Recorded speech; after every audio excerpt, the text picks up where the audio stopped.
Assalamualaikum warahmatullahi wabarakatuh dan salam Malaysia Madani. Aku Mahfuz Sulmik, karya dua orang pengarang iaitu Ain Maisarah dan Rashidah Nur Ain. Nama diberi Nur Farah Humairah binti Zailani. Saya merupakan anak didik Sekolah Kebangsaan Tapak Jawa. Menurut Ain, sumber ilmu menjana transformasi bidang. Pada hari ini, saya berasa begitu terluja untuk berkongsi buku yang berjudul Aku Mahfuz Sulmik.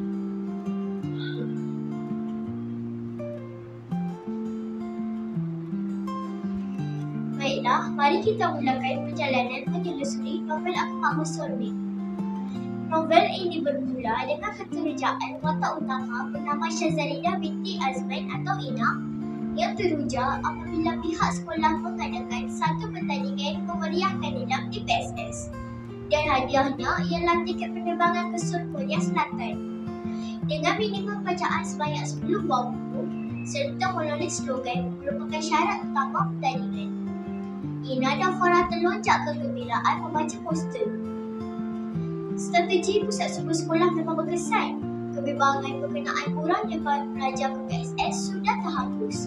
Umpan tiket ke Korea menjadi semakin ramai murid yang pergi ke pusat suku.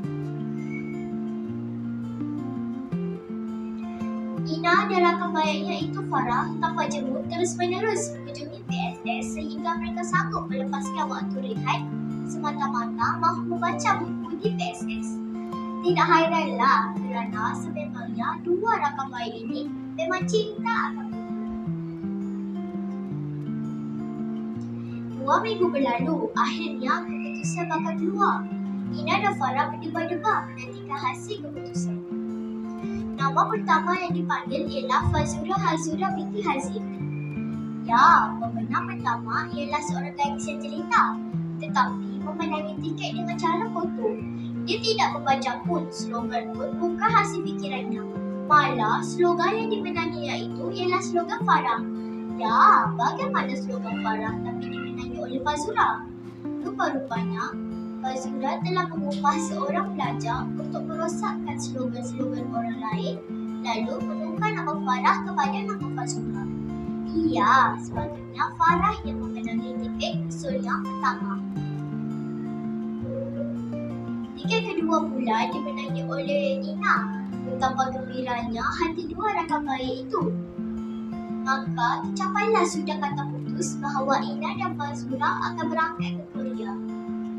Ina sudah tentulah ingin menurunkan negara Korea dan mencipta pengalaman manis. Berbeza dengan Fazura, tujuannya ke sana ialah untuk mengangkat nama diri serta kumpulannya yang amat sombong.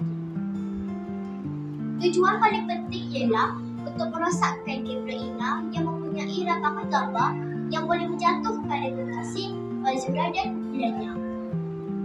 Ina sangat menikmati percutiannya di Seoul, Korea, manakala Fazura pula terlibat dalam masalah besar. Mengapa kita perlu membaca buku Aku Mahfuz Sulmik? Ini adalah kerana terlalu banyak pengajaran yang boleh kita ambil untuk dijadikan pegangan hidup. Kita hendaklah sentiasa bercakap dengan sopan dan berkelakuan baik dengan semua. Kita tidak tahu siapa yang akan membantu kita apabila dalam kesusahan. Selain itu, setiap orang sudah ditentukan rezekinya. Apabila kita menggunakan taktik kutu, pasti Allah murka. Fazura menggunakan taktik kutu untuk memenangi tiket Korea yang menidakkan kemenangan Farah. Akibatnya, semua perkara yang terjadi di atas Fazura semuanya berlaku buruk menyusahkan dirinya sendiri. Perkara yang penting untuk pelajar, pastikan dokumen yang penting disimpan dengan baik semasa keluar negara. Di dalam novel ini dinyatakan secara terperinci persediaan Ina sebelum keluar negara. Ina memastikan skan dahulu pasport, kad pengenalan dan dokumen-dokumen penting lain. Kemudian, dokumen yang sudah diimbas dihantar ke alamat email sendiri.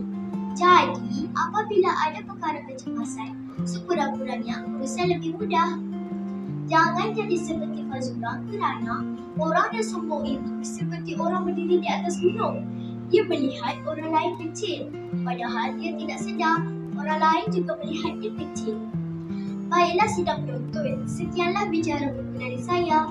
Yang baik semua dari Allah Ta'ala, yang buruk dari kelemahan diri saya sendiri. Sekian, terima kasih.